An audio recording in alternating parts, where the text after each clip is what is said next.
The cold light of dawn filtered through the slats of the blinds, casting pale streaks on the bedroom floor. It was the silence that woke Michael, a young boy of 11. The kind of silence that felt wrong. He rubbed his eyes and padded to the window, his bare feet cold against the wooden floorboards. Outside, a thick, swirling fog blanketed the world. It wasn't the usual morning mist. This fog was unnaturally dense, a heavy, white-gray wall that consumed the familiar landmarks of their rural home. The trees lining their yard had vanished, leaving only jagged outlines swaying in the shifting fog. "Dad," Michael called, his voice tremulous. Downstairs, his father, Ben, stood by the living room window, staring into the fog with a furrowed brow. The steaming mug of coffee sat forgotten on the counter. "I saw it too," Ben said before Michael could speak. He placed a reassuring hand on his son's shoulder. "It's strange. Maybe it's just a weather phenomenon." Michael frowned. "But it feels weird. Like it's alive." Ben chuckled nervously, but the laughter didn't reach his eyes. The fog didn't lift as the day wore on. By noon, they could barely see the porch from the windows.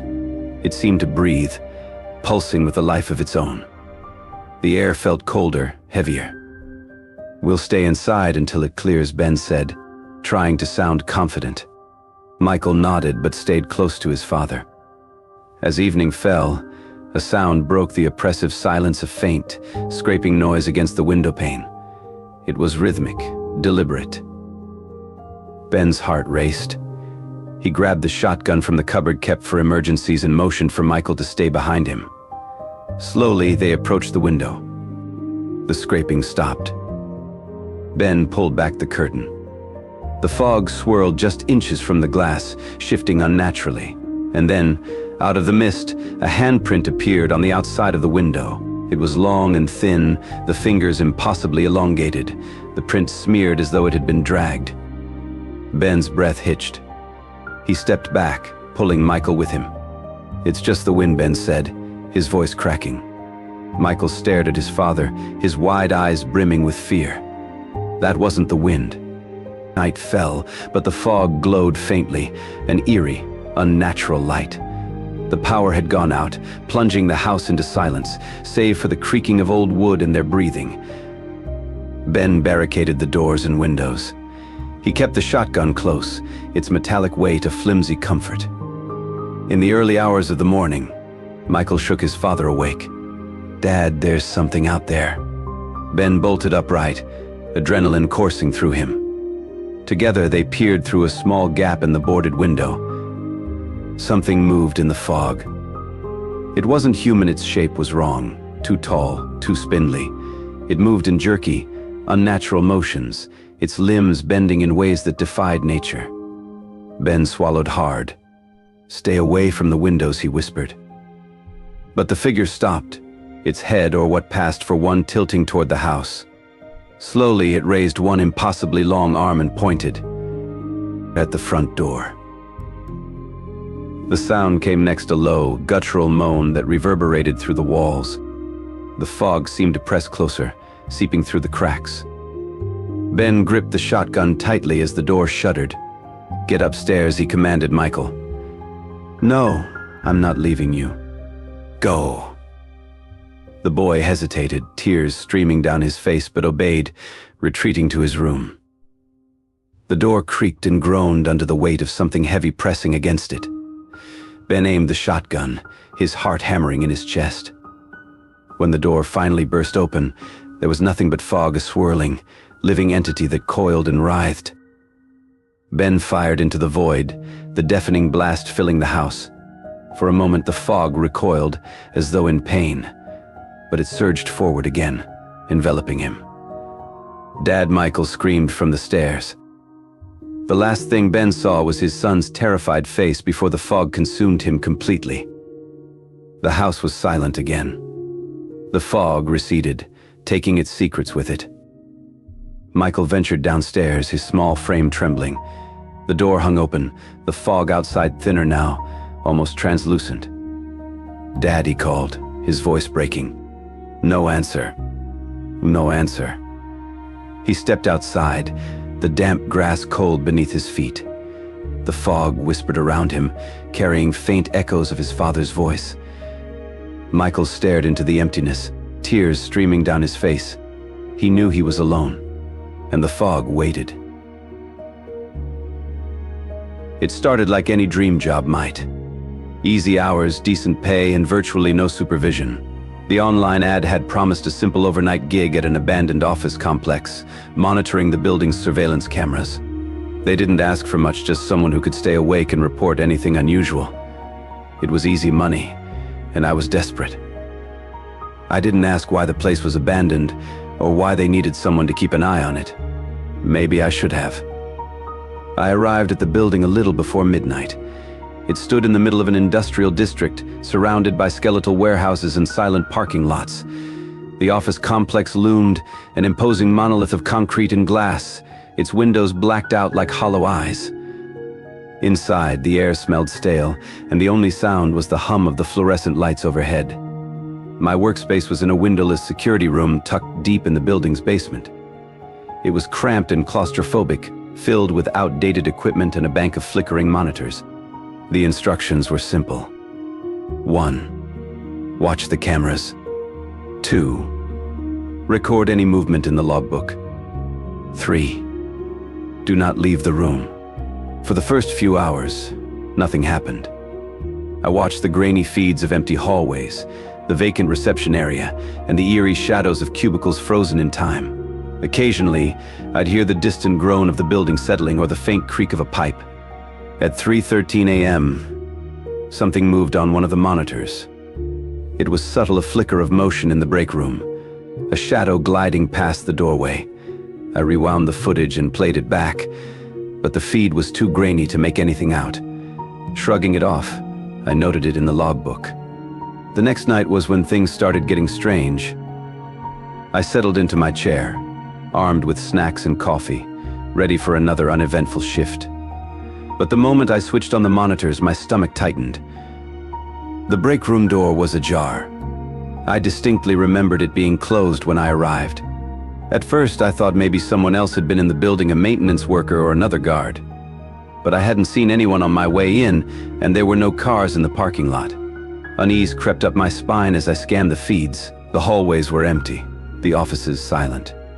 Nothing seemed out of place, at least not at first. Around 2:45 a.m., I noticed something odd on one of the monitors. A cubicle chair was slowly spinning, as if someone had just stood up from it. My pulse quickened as I stared at the screen. The movement was subtle, almost imperceptible, but it was there. Then came the sound. A faint, rhythmic tapping, like fingernails drumming against glass. It was coming from somewhere outside the security room. I nearly didn't go back. But the money was too good to pass up, and I convinced myself it was just my imagination. When I arrived, the building was colder than usual, the air carrying a metallic tang that clung to my nostrils. I locked the security room door behind me this time, bolting it shut. For the first half of the night, everything was quiet. Then, at precisely 3 a.m., every monitor went black. I stared at the blank screens, my heart pounding. A sudden crackling sound made me jump. It was the intercom system, sputtering to life. At first it was just static, but then I heard it, a whisper. Faint, garbled words I couldn't make out, as though someone were speaking from deep underwater. "Hello," I said, my voice trembling. The whispering stopped. Then came the tapping again, louder this time and closer. It seemed to echo through the walls, coming from everywhere and nowhere at once. Suddenly, one of the monitors flickered back to life. It showed the main hallway, where a figure stood just beyond the edge of the camera's range. I leaned in closer, my breath fogging the screen. The figure didn't move, its features obscured by the grainy footage.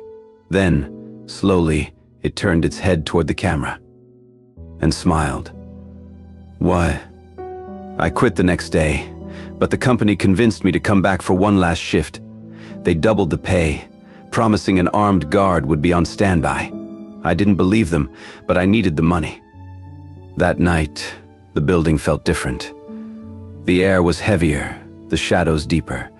Every creak and groan seemed magnified, echoing through the empty halls. Around 2:30 a.m., I heard footsteps. They were slow and deliberate, moving down the hallway just outside the security room. I held my breath, listening as they stopped in front of the door. Then, the knob began to turn.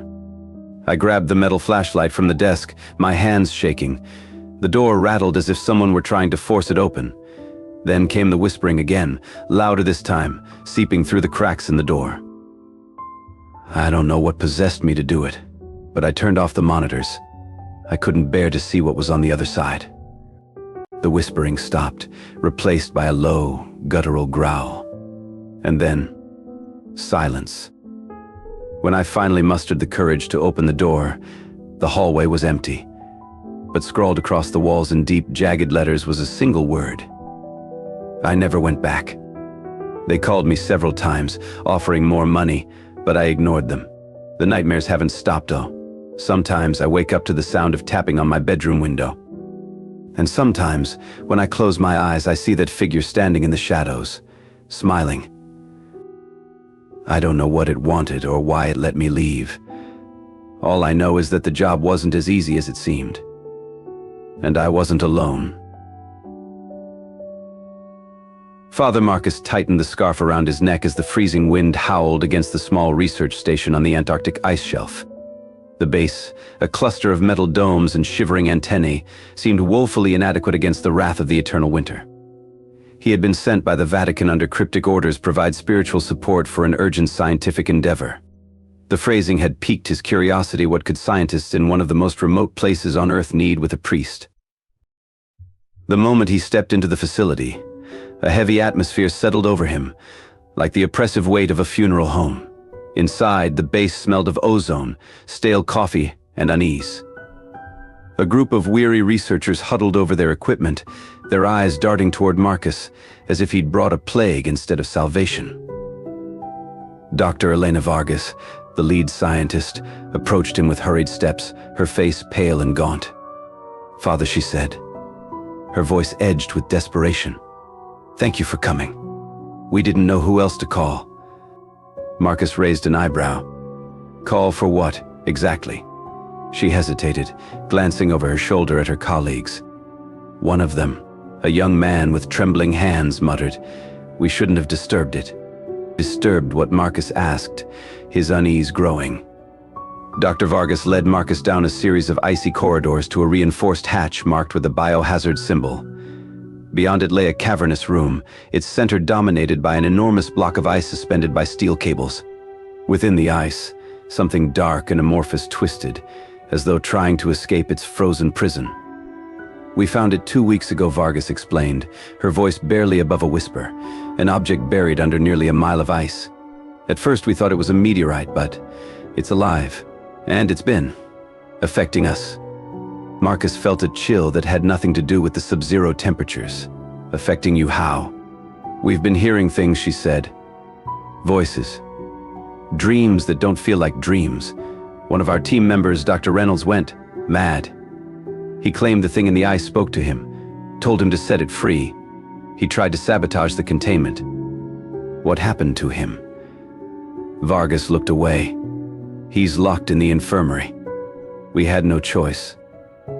That night, Marcus lay awake in his small quarters, the faint hum of the facility's machinery failing to drown out a nagging sense of unease. The walls seemed to creak and groan, as if the ice itself were alive. And then he heard it. A whisper. At first, it was indistinct, a faint murmur at the edge of perception. But as Marcus strained to listen, the voice grew clearer, taking on a tone both alien and familiar. "Father Marcus." He bolted upright, clutching the crucifix around his neck. The voice seemed to echo from everywhere and nowhere, filling his mind like a dark tide. "You seek to bind me, but you cannot. You are as fragile as the ice above." "Who are you?" Marcus demanded, his voice trembling. The whisper became a guttural laugh, chilling in its mockery. The next morning, Marcus insisted on seeing Dr. Reynolds. The infirmary was dimly lit, its walls lined with frost. Reynolds sat in the far corner, his wrists bound to the bed frame. His eyes were wide and unblinking, his lips cracked from muttering incessantly. There waiting Reynolds rasped when he saw Marcus. Beneath the ice, they'd been waiting for millennia. "Who are they?" Marcus asked, approaching cautiously. "The first," Reynolds whispered. "The old gods, the ones who walked before man. They are neither good nor evil. They simply are, and we are nothing to them." Before Marcus could respond, Reynolds lunged forward with unnatural strength, the restraints cutting into his wrists as he shrieked. "It wants you, priest. It needs you." Later that day, an emergency alarm blared through the station. The block of ice containing the entity had begun to fracture, long spider-webbing cracks spreading across its surface. "It's waking up," Vargas said, panic evident in her voice. "We can't contain it much longer." Marcus felt an inexplicable pull toward the containment chamber, as if an unseen force guided his steps. When he entered, the air was heavy with a palpable dread. The cracks in the ice pulsed with an eerie, greenish light, and the whispering had grown into a deafening chorus. "Set me free, join me in eternity." Marcus fell to his knees, clutching his head as the voices assaulted his mind. He fumbled for his Bible, reciting passages of exorcism with trembling lips. The entity responded with laughter, a sound that resonated like breaking glass. "Faith will not save you," it said. "You are but a flicker in the storm." Summoning every ounce of resolve, Marcus stood and raised his crucifix. "In the name of God Almighty, I command you to be silent." For a moment, the whispering ceased. The ice groaned as if in protest, and the green light dimmed. But then, a deep rumble shook the chamber, and a tendril of black, viscous fluid seeped through the cracks. The containment chamber erupted in chaos as the ice shattered, revealing the entity in its full form, a shifting mass of darkness, its surface writhing with countless eyes and mouths that spoke in unison. The air grew bitterly cold, and frost crept along the walls as the thing unfurled, filling the room with its impossible presence. The researchers fled, but Marcus stood his ground, his faith the only barrier between him and the ancient horror. "I am the voice in the void," it intoned. "I am the harbinger of the end. You cannot stop me." Marcus gripped his crucifix tighter, his voice rising above the cacophony. "Even in the darkest abyss, God's light shines." The entity recoiled, its form flickering as though disrupted by the priest's defiance. Marcus began a fervent prayer, his words a weapon against the encroaching darkness. But then, the creature laughed again, a sound that echoed not just in the room, but in Marcus's soul. "You are brave," priest, it said, "but bravery will not save you." Knowing there was no escape, Marcus made a desperate decision. He grabbed a nearby canister of thermite used for cutting through ice and activated it. The intense heat would destroy anything in its radius, but it would also destroy him. As the flames erupted, Marcus threw himself toward the entity, the crucifix still clutched in his hand. The last thing he saw was the creature writhing in agony, its form dissolving in the searing light. When the rescue team arrived weeks later, they found the station abandoned, the walls scorched and the ice around the containment chamber melted into jagged pits. Of Father Marcus, there was no trace, only his crucifix, lying in the center of the room. The Vatican quietly sealed all records of the incident, and the research station was dismantled. But whispers of what lay beneath the ice persisted, carried on the cold winds of Antarctica. And sometimes, when the polar night is at its darkest, those who dare to listen claim they can still hear the voice. "I am waiting."